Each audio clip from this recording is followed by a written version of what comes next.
أعوذ بالله من الشيطان الرجيم. بسم الله الرحمن الرحيم. وإذ قلنا لك إن ربك أحاط بالناس وما جعلنا الرؤيا التي أريناك إلا فتنة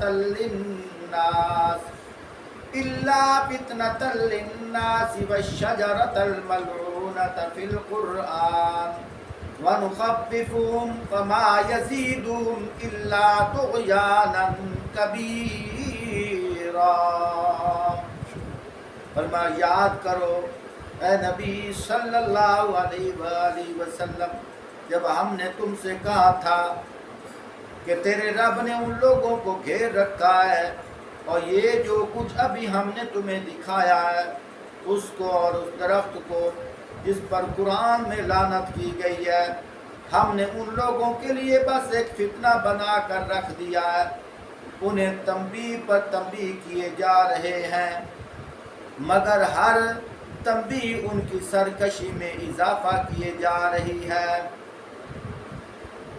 میرے محترم سامعین، یہاں دو تین باتیں قابل غور ہیں. پہلی بات تو یہ ہے، یہ جو اللہ پاک فرما رہے ہیں ان ربک احاط بالناس،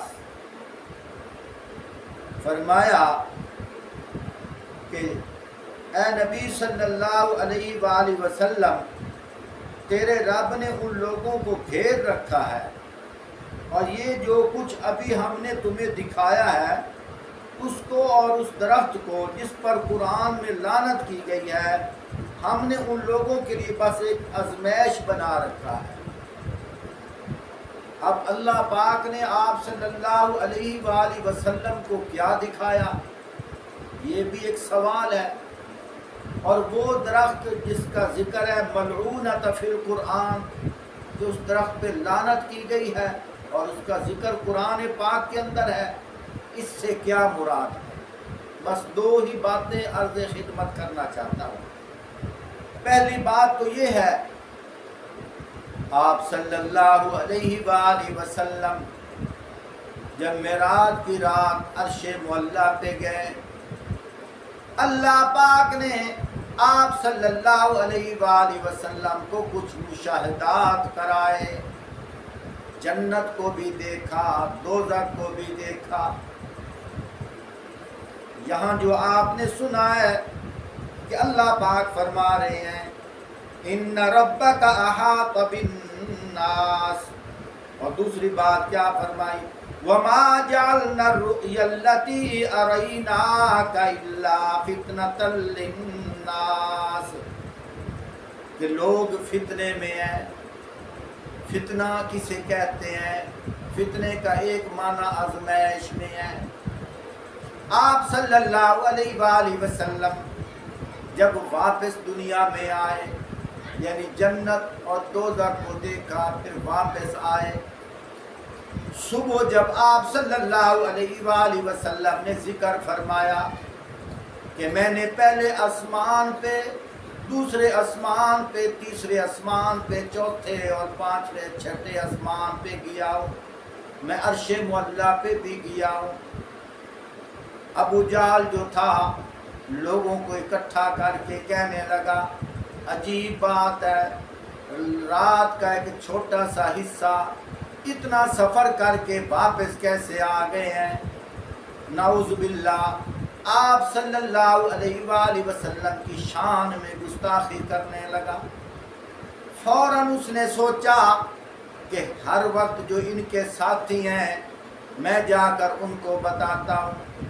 حضرت ابو بکر صدیق رضی اللہ تعالیٰ عنہ کے پاس آیا، آ کر کہنے لگا کہ مہینوں میں اتنا سفر طے نہیں ہوتا، یہ رات کے تھوڑے سے حصے میں اتنا سفر کیسے طے ہوا؟ ابو بکر صدیق رضی اللہ تعالیٰ عنہ فرمانے لگے کیا کہتا ہے؟ کہا کہ دیکھنا مکے سے لے کر فلسطین مسجد اقصیٰ تک کتنا سفر ہے، رات کے تھوڑے سے حصے میں ہو سکتا ہے. ابو بکر صدیق رضی اللہ تعالیٰ عنہ نے فرمایا اتنا بتا تجھے کس نے کہا؟ اس نے کہا کہ تیرے جو دوست ہیں، جو تیرے نبی ہیں، انہوں نے کہا ہے۔ حضرت ابوبکر صدیق رضی اللہ تعالیٰ نے فرمایا یہ بالکل اگر انہوں نے فرمایا تو ہو سکتا ہے۔ اللہ کی شان، آپ صلی اللہ علیہ وآلہ وسلم نے ایک دفعہ حضرت ابوبکر صدیق رضی اللہ تعالیٰ عنہ سے فرمایا، اے ابوبکر تو میرے ساتھ تو نہیں تھا لیکن تو نے میری گواہی ایسے دی ہے جیسے تو میرے ساتھ ہے۔ حضرت ابوبکر صدیق رضی اللہ تعالیٰ عنہ کہتے ہیں یا رسول اللہ صلی اللہ علیہ وآلہ وسلم یہ تو عام بات ہے، مجھے اتنا بتاؤ کہ اللہ کو بھی ہم نے نہیں دیکھا، ہم نے آپ کی 40 سالہ جو زندگی اعلان نبوت سے پہلے والی ہے، ہم نے آپ کی وہ زندگی بے عیب لا ریب دیکھی ہے، تو ہم آپ کی زندگی کو دیکھ کر ہم آپ کی زبان پہ یقین کرتے ہوئے ایمان لائے ہیں۔ جب آپ کی زبان، آپ کا چہرہ اللہ نے ایسا بنایا ہے، جھوٹ تو دور کی بات آپ کے بارے میں گمان بھی نہیں جا سکتا۔ آپ صلی اللہ علیہ وآلہ وسلم نے فرمایا انت صدیق وانت عتیق من النار، تیری اس گواہی دینے پر اللہ پاک نے جبرائیل علیہ السلام کو بھیجا ہے، فرمایا کہ میرے ابوبکر صدیق کو 2 تمغے دے دو، 2 القاب دے دو۔ پہلا لقب یہ ہے کہ انت صدیق، تو صرف سچا نہیں بلکہ انبیاء کے بعد سچوں کا سردار ہے۔ وَأَنْتَ عَتِيقٌ مِّنَ النَّارِ، اللہ پاک آج اسے تمغہ دے رہے ہیں، آج اسے تجھے سرٹیفکیٹ دے رہے ہیں کہ جہنم تو دور کی بات ہے، جہنم کا دھواں بھی تیرے اوپر حرام ہے۔ اللہ پاک نے تجھے جہنم سے آزاد کر دیا ہے۔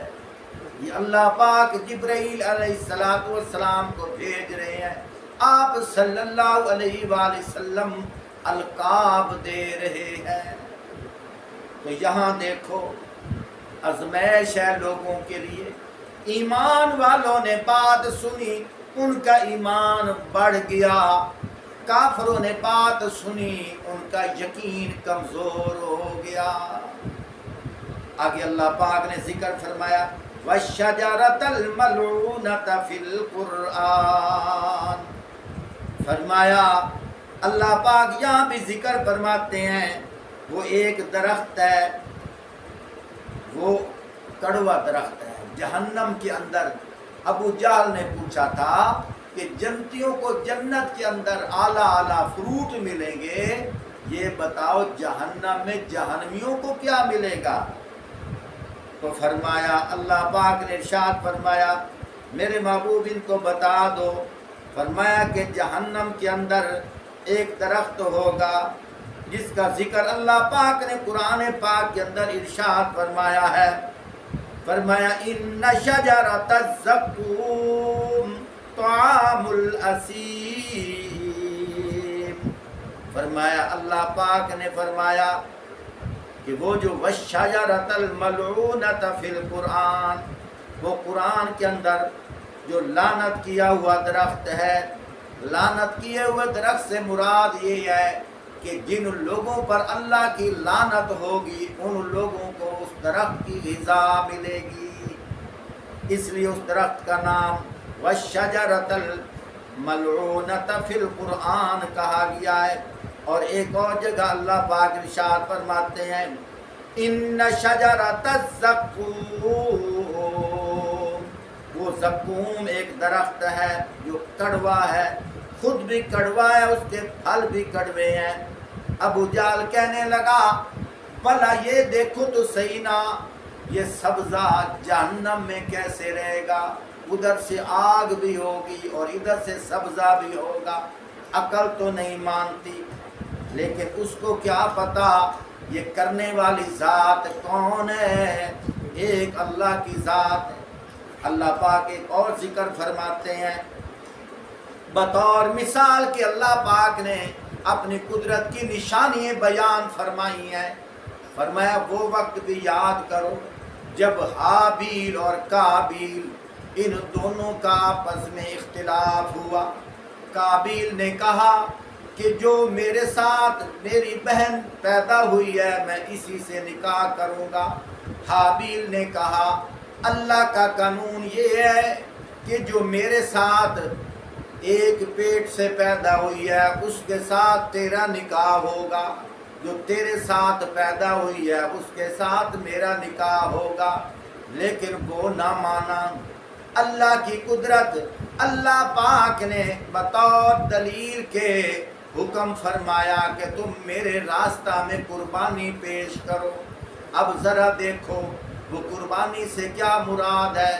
فرمایا اپنا محبوب مال پہاڑی پہ جا کر رکھ کر آ جاؤ۔ اللہ کی طرف سے آگ آتی تھی اور جس کی قربانی اللہ پاک قبول فرمانا چاہتے تھے فرمایا اسے آگ آ کر راکھ بنا دیتی تھی۔ اللہ کی قدرت، جناب حابیل بکریاں وغیرہ چرایا کرتے تھے، انہوں نے ایک دمبا ذبح کیا، گوشت بوٹیاں بنا کر پہاڑی پہ جا کر رکھ دی۔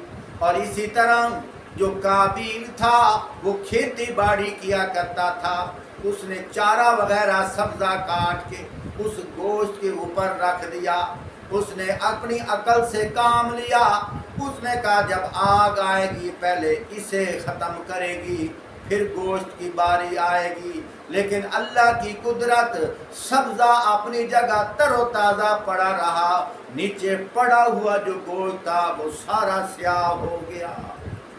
اللہ پاک قرآن پاک کے اندر ارشاد فرماتے ہیں، فرمایا وَاتْلُ عَلَيْهِمْ نَبَأَ ابْنَيْ آدَمَ بِالْحَقِّ إِذْ قَرَّبَا قُرْبَانًا فَتُقُبِّلَ مِنْ أَحَدِهِمَا وَلَمْ يُتَقَبَّلْ مِنَ الْآخَرِ قَالَ لَأَقْتُلَنَّكَ قَالَ إِنَّمَا يَتَقَبَّلُ اللَّهُ مِنَ الْمُتَّقِينَ۔ فرمایا ذرا ان کو آدم کے دو بیٹوں کا واقعہ بھی سناؤ۔ جب ان دونوں نے قربانی کی، ان میں سے ایک کی قربانی قبول ہو گئی اور دوسرے کی قبول نہ ہوئی۔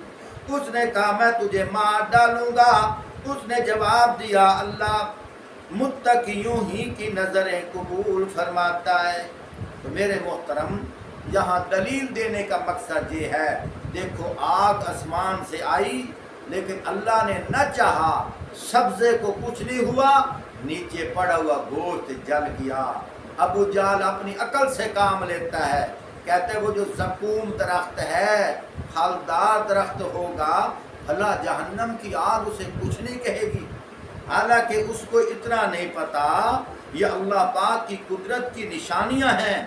شتر مرغ کے بارے میں لکھا ہے کہ وہ لوہے کے تپتے ہوئے انگارے کی طرح لوہے کے ٹکڑے کھا جاتا ہے، اس کے اندر والے گوشت کو کچھ نہیں ہوتا۔